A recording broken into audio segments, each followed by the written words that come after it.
سیدنا بلال رضی اللہ تعالیٰ عنہ کی باری آئی امام کی، امام تو چلا گیا، مؤذن کی باری آئی، مؤذن حضرت بلال بے قرار ہے، پریشان ہے۔ حضرت بلال رضی اللہ تعالیٰ عنہ کو سیدنا ابو بکر صدیق رضی اللہ تعالیٰ عنہ نے فرمایا بلال جاؤ اذان دو۔ حضرت بلال کہنے لگے مجھ میں وہ ہمت نہیں کہ میں اذان دوں۔ پوچھا وہ کیوں اذان تو پہلے بھی دیا کرتے تھے اب بھی دو۔ وہ غم میں ڈوب کر کہنے لگے سیدنا ابو بکر صدیق سے جب کبھی بھی میں کھڑے ہو کر اذان دیتا تھا، جب میرے نبی کے نام پر میری زبان پہنچتی تو محمد مصطفیٰ کا چہرہ مجھے نظر آتا تھا۔ آج میں میرے نبی کا نام لوں اور میرا محبوب مجھے نظر نہیں آئے، مجھے یہ بات برداشت نہیں۔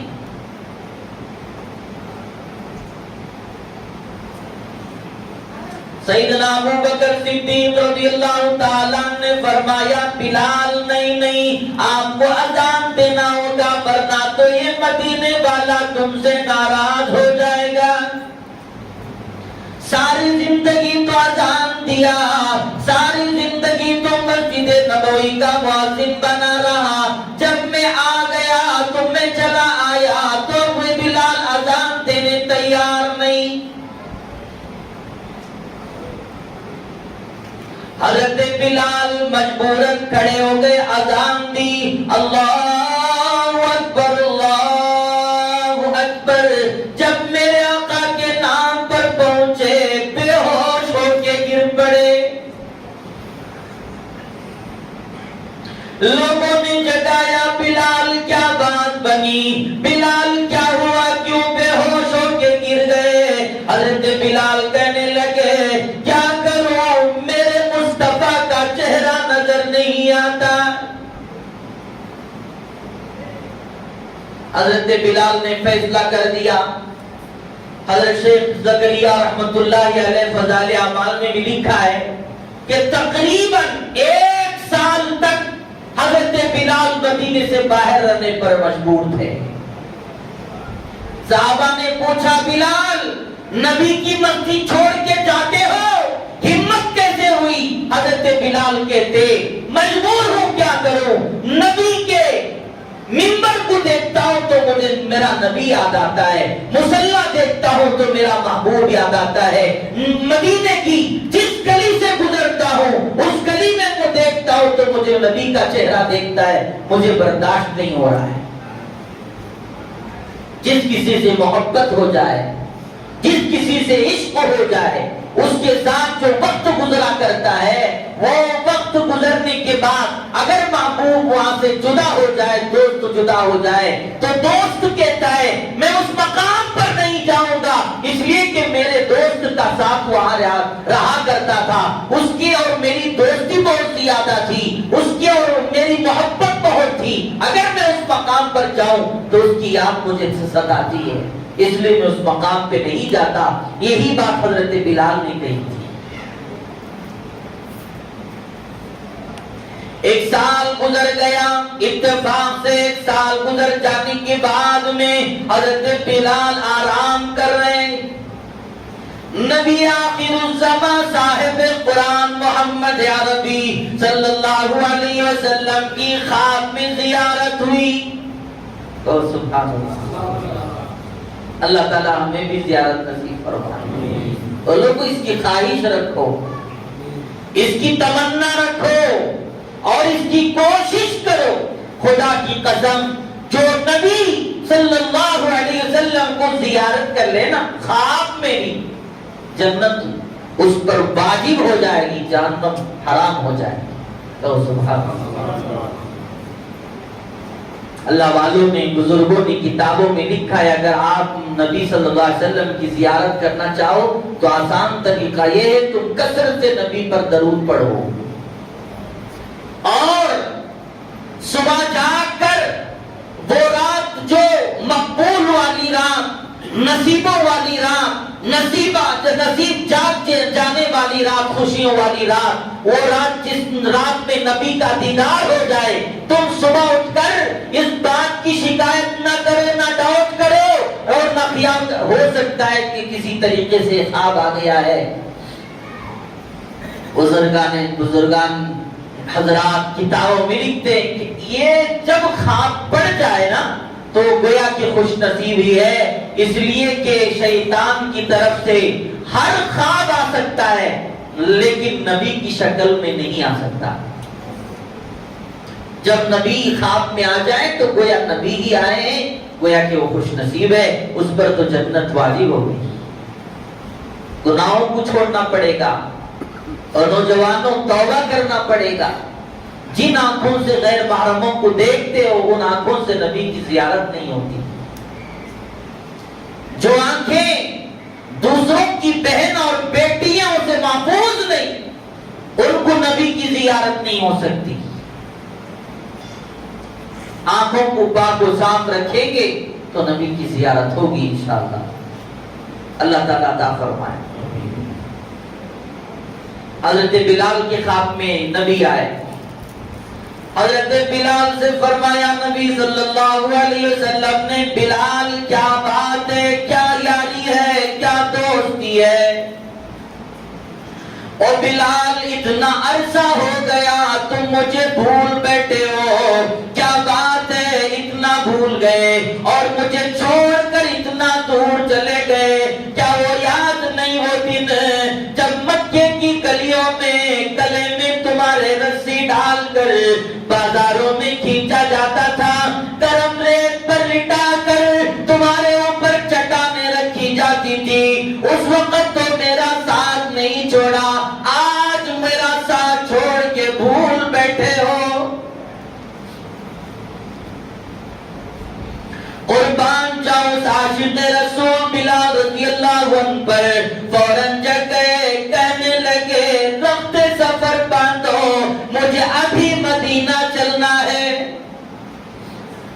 اٹھے، تیاری کی، راتوں رات سفر کر کے آئے ہیں، مسجد نبوی پہنچے، نماز تہجد کا وقت تھا، کہو سبحان اللہ، نماز تہجد کا وقت ہے، پہنچے مسجد نبوی کے اندر داخل ہوئے، اور لوگوں اپنے محبوب کا شہر، اپنے رسول کا، اپنے نبی کا شہر چھوڑ کے جو ایک عرصہ چلے گئے، اس بات پہ مجبور ہو کر کے جہاں دیکھو میرا نبی مجھے نظر آتا ہے۔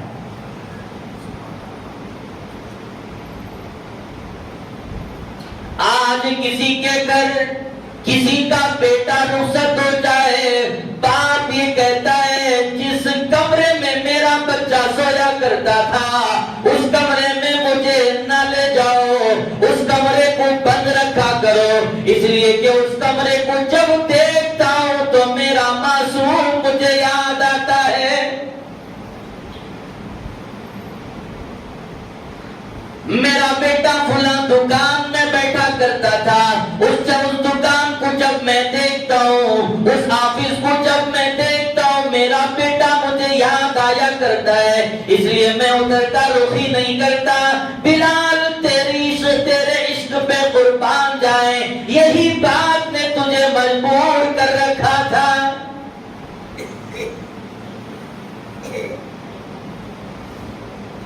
پہنچے تو دیکھا کہ مسجد نبوی صلی اللہ علیہ وسلم میں داخل ہوتے ہیں، اندر حسنین کریمین موجود ہیں، آپ صلی اللہ علیہ وسلم کے نواسے، ہے ان کے مقام و مرتبے کا کیا کہنا۔ جب آپس میں نظریں ملی ہیں تو وہ بھی اٹھے اور یہ بھی دوڑے، دونوں لگ کے اور کہا کہ چچا آپ آ گئے؟ چچا آپ جانے کے بعد تو آپ کی اذان کے لیے، آپ کی آواز کے لیے تو ہم ترس گئے۔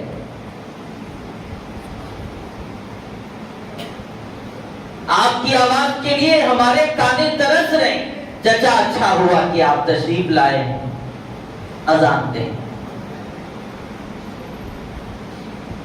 اذان اب بھی ہوتی ہے مسجد کے فضا میں اے انور، اذان تو اب بھی ہوتی ہے مسجد کی فضا میں اے انور،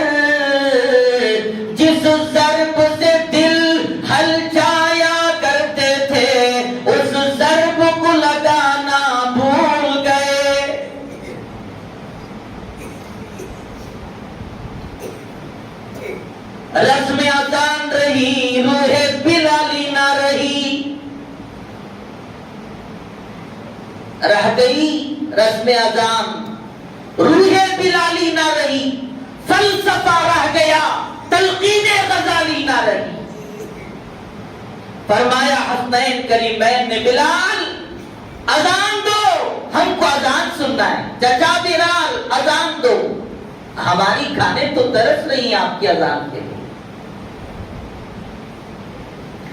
اور لوگوں اندازہ لگاؤ، حسنین کریمین نے نبی آخر الزمان صلی اللہ علیہ وسلم کے لختے جگر ہیں، ان کی بات کو کیسے رد کیا کرتے؟ صحابہ فرماتے ہیں جب کبھی بھی ہمیں نبی صلی اللہ علیہ وسلم کی اپنے محبوب کی یاد ستاتی، ہم حسنین کریمین کو بلاتے، منبر کے قریب کھڑا کر دیتے، حسن کے چہرے کو دیکھتے، حسین کے وجود کو دیکھتے تو نبی کی یاد تازہ ہو جاتی۔ آخرکار حضرت بلال رضی اللہ تعالیٰ نے حضرت حسنین کریمین کے بات کا انکار نہیں کیا اور اس بات کی ہمت نہ کی کہ میں اذان نہیں دوں گا۔ سیرت میں لکھا ہے جب حضرت بلال نے مدینہ طیبہ میں بڑے عرصے کے بعد میں اللہ اکبر کی آواز پکاری، تکبیر پڑی، اذان دینا شروع کر دیا، کہا جاتا ہے سارے مدینے میں کوہرام مچ گیا۔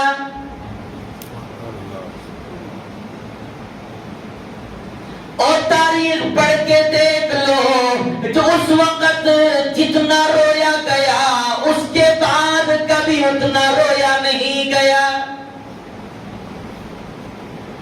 مردیں بھی، عورتیں بھی، بچے بھی، بوڑھے بھی، سب اپنے گھروں سے نکل گئے۔ کہاں چلے؟ مدینہ طیبہ میں نکل کے کہتے ہیں مسجد نبوی کی طرف جا رہے ہیں۔ کیوں جا رہے ہیں؟ نبی کے زمانے کی آواز آ رہی ہے، نبی کے مؤذن کی آواز آ رہی ہے، ہم اس لیے جا رہے ہیں، نبی کا مؤذن تو آ گیا، شاید کہ نبی بھی آیا ہو۔ مسجد نبوی کا امام تو آ چکا ہے، مسجد نبوی کا مؤذن تو آ چکا ہے، ہم دیکھنے چلے ہیں امام بھی آیا ہے یا نہیں۔ اور لوگوں امام وہاں پہنچ چکے تھے جہاں جانے کے بعد کوئی واپس لوٹ کر آتے نہیں۔ اللہ تعالیٰ ہمیں حضرات صحابہ جیسا عشق عطا فرمائے، محبت عطا فرمائے، اور لوگوں ہمارے اندر ان باتوں کی کیفیت ہونی چاہیے، ایسا عشق ہونا چاہیے۔ نبی نے جس چیز سے محبت کیا ہے ان چیزوں کی محبت دل میں پیدا کی جائے، اور جن چیزوں سے نبی نے نفرت کی ہے ان چیزوں کی نفرت دلوں میں بٹھائی جائے۔